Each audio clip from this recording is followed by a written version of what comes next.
the poor American boy who never gave up. My name is Michael. I am an American boy. I was born in a small town in the United States. Many people think that everyone in America is rich, but that is not true. My family was very poor. We lived in a small old house on the edge of town. The roof leaked whenever it rained, and in winter, the cold wind came through the broken windows. We did not have many things, but we stayed together as a family. My father worked long hours at a construction site. He left home before sunrise and returned after sunset. Even though he worked very hard, the money he earned was never enough. My mother cleaned houses for other families. She worked every day with a smile, even when she was tired. She always told me, "Oh, never be ashamed of being poor. Be ashamed only if you stop trying."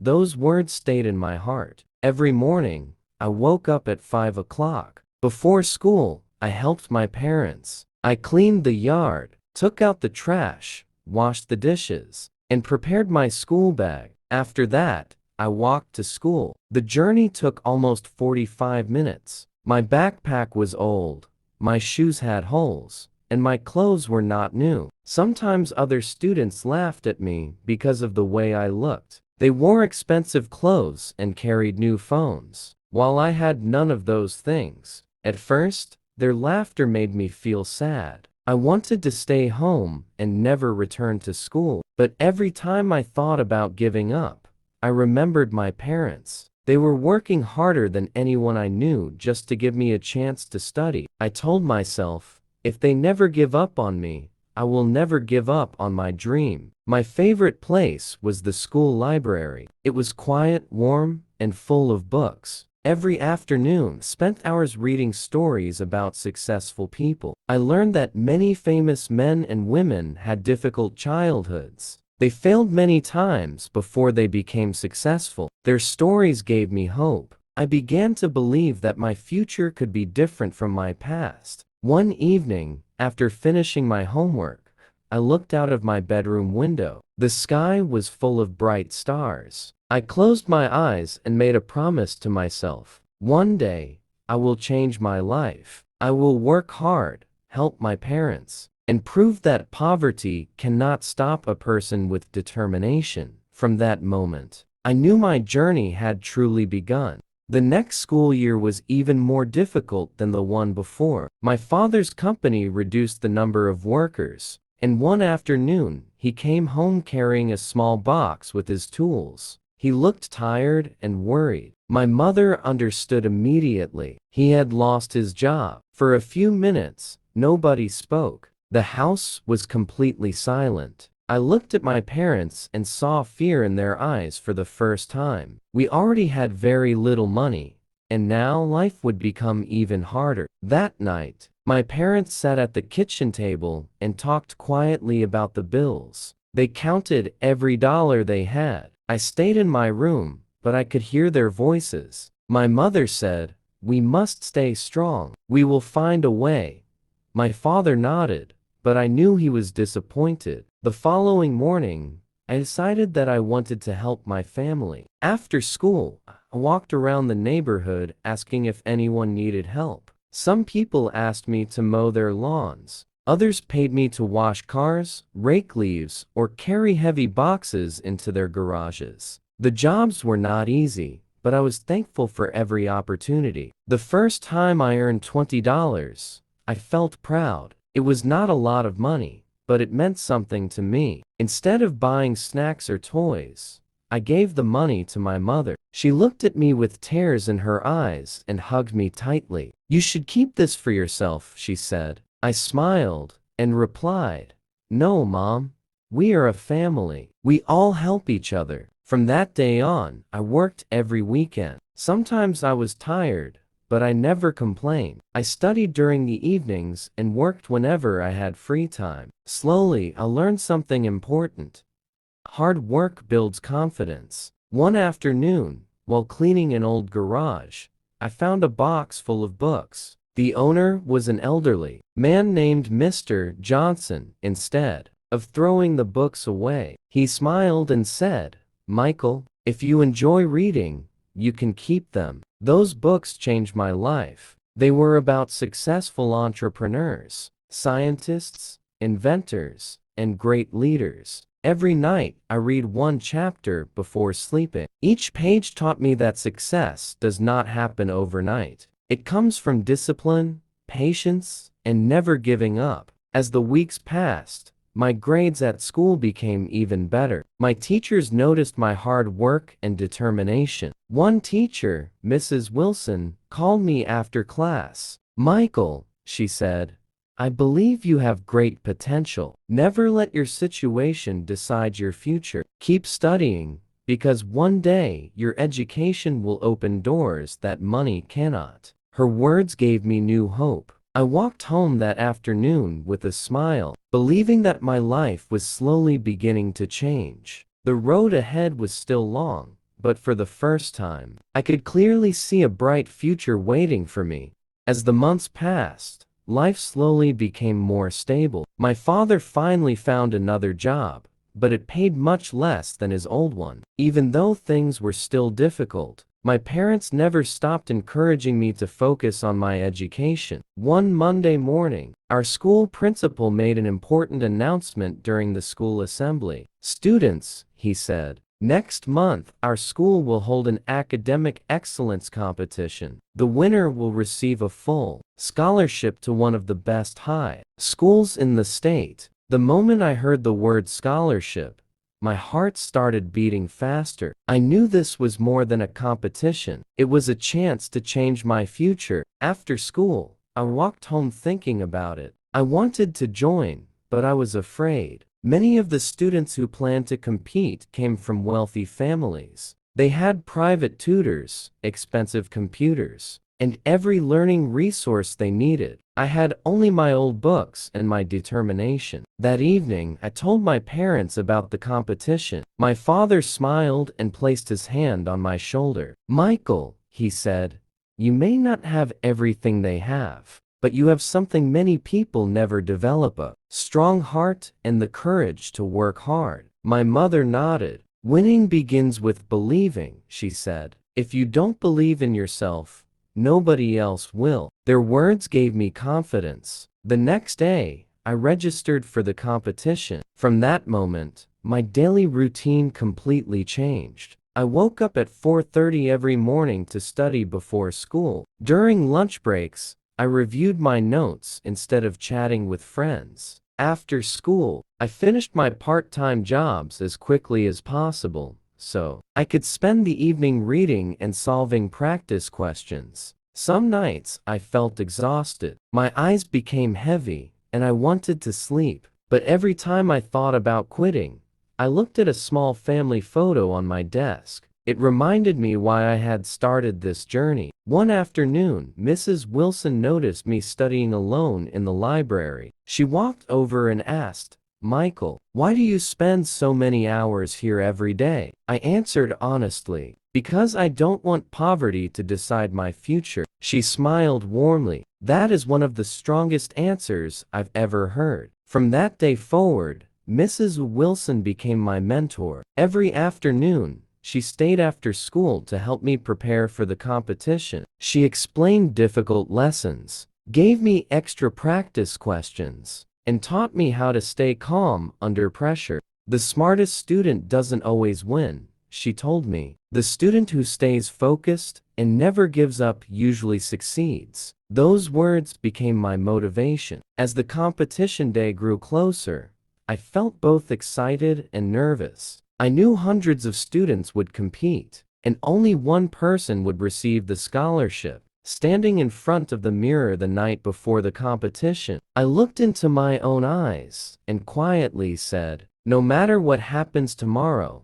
I will give my very best." Success begins with courage, and today I choose courage over fear. With that promise in my heart, I went to bed, ready to face the biggest challenge of my life. The day that changed everything. The morning of the competition finally arrived. I woke up before my alarm clock rang. My heart was beating fast, and I could hardly sleep. The night before, I quietly got out of bed, washed my face, and looked at myself in the mirror. "This is your chance, Michael," I whispered. "Stay calm and do your best." My mother was already awake, preparing breakfast. She made pancakes, even though we could not afford to eat them very often. It was her way of wishing me good luck. As I sat at the table, my father smiled and handed me an old blue pen. "I used this pen when I applied for my first job many years ago," he said. "Today,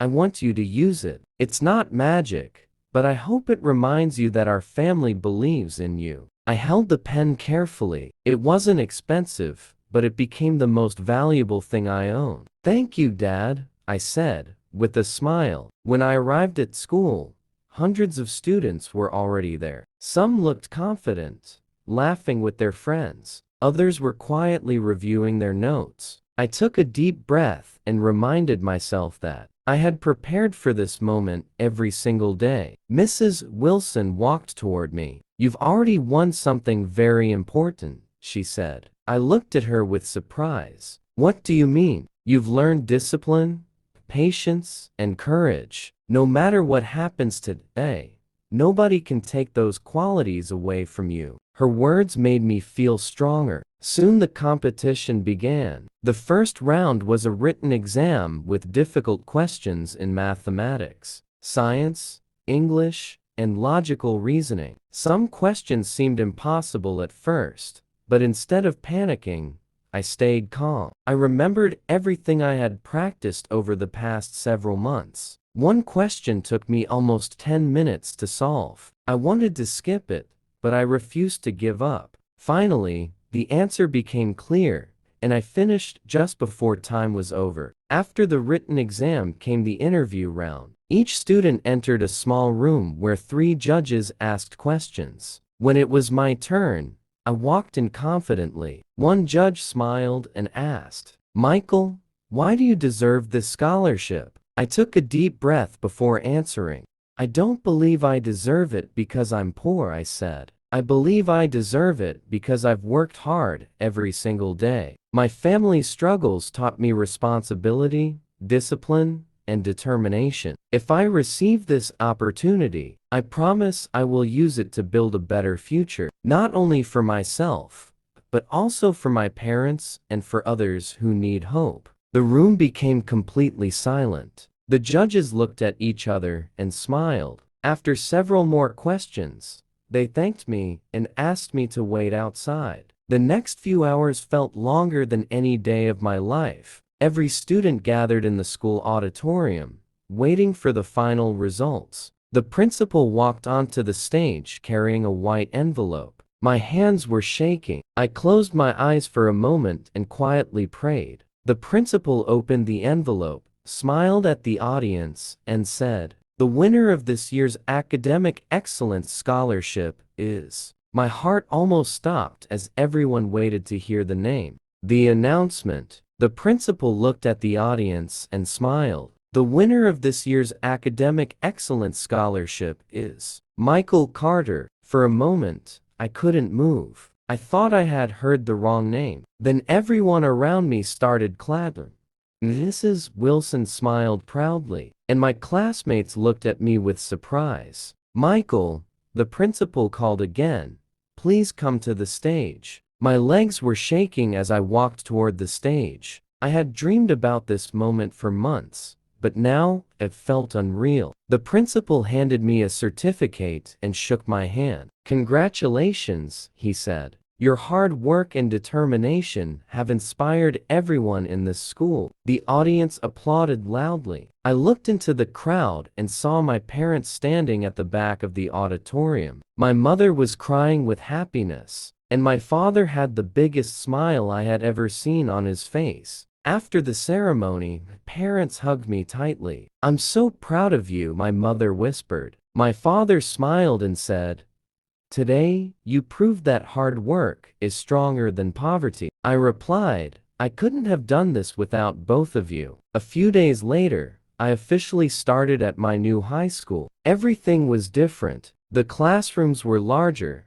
the library was filled with thousands of books, and the teachers encouraged every student to dream big. At first, I felt nervous because many students came from wealthy families. They had better clothes, newer laptops, and more experience than I did. For a moment, I wondered if I truly belonged there. Then I remembered my father's words. Never compare your beginning to someone else's middle. Those words gave me confidence. Instead of feeling jealous, I focused on improving myself every day. I studied harder than ever before. I stayed after school to ask questions, joined the debate club, and volunteered in community projects. Every new challenge became another opportunity to grow. One afternoon, my English teacher announced a statewide speech competition. The winner, she explained, will receive a full college scholarship. The classroom became silent. I smiled quietly. Another opportunity had appeared. This time, I didn't feel afraid. I simply opened my notebook and wrote one sentence at the top of the page. Dream bigger than yesterday. That sentence became my new goal as I prepared for the next chapter of my journey. A new beginning. The statewide speech competition was only a few weeks away. Every afternoon after school, I stayed in the library to practice my speech. I stood in front of a mirror, repeating every sentence until I could speak with confidence. There were days when I made mistakes. Sometimes I forgot my words. Sometimes I became nervous and wanted to quit. But each failure taught me something new. Instead of giving up, I practiced even harder. Mrs. Wilson continued to encourage me. Michael, she said, confidence doesn't come from being perfect. It comes from never giving up after making mistakes. Those words stayed with me. Finally, the day of the competition arrived. Students from schools across the state filled the large auditorium. Some looked confident, while others were just as nervous as I was. When my name was called, I walked onto the stage and looked at the audience. For a few seconds, everything was silent. Then I remembered my family's struggles, my father's long days at work, my mother's encouraging words, and every challenge I had overcome. I took a deep breath and began speaking. I shared my story honestly. I talked about growing up in poverty, working after school, believing in education, and never losing hope. When I finished, the audience stood up and applauded. A few minutes later, the judges announced the results. First place goes to Michael Carter. I smiled with tears in my eyes. Winning the competition also meant receiving a full college scholarship. Years later, I graduated from college with honors and started my own successful company. My parents no longer had to worry about money. We bought a comfortable home, and for the first time in many years, they could finally relax. I never forgot where I came from. Every weekend, I visited schools and spoke to young students. I told them the same lesson that had changed my life. Your future is not decided by where you start. It is decided by the choices you make every single day. Never stop believing in yourself. Never stop learning, and never give up. That poor American boy who once walked to school in worn-out shoes had achieved his dream, not because life was easy, but because he refused to quit. The end. Thank you for watching. If you enjoyed this English story and learned something new, please like, share, and subscribe. To support the channel, don't forget to leave a comment. What lesson did you learn from Michael's story? See you in the next English story. Goodbye, and have a wonderful day.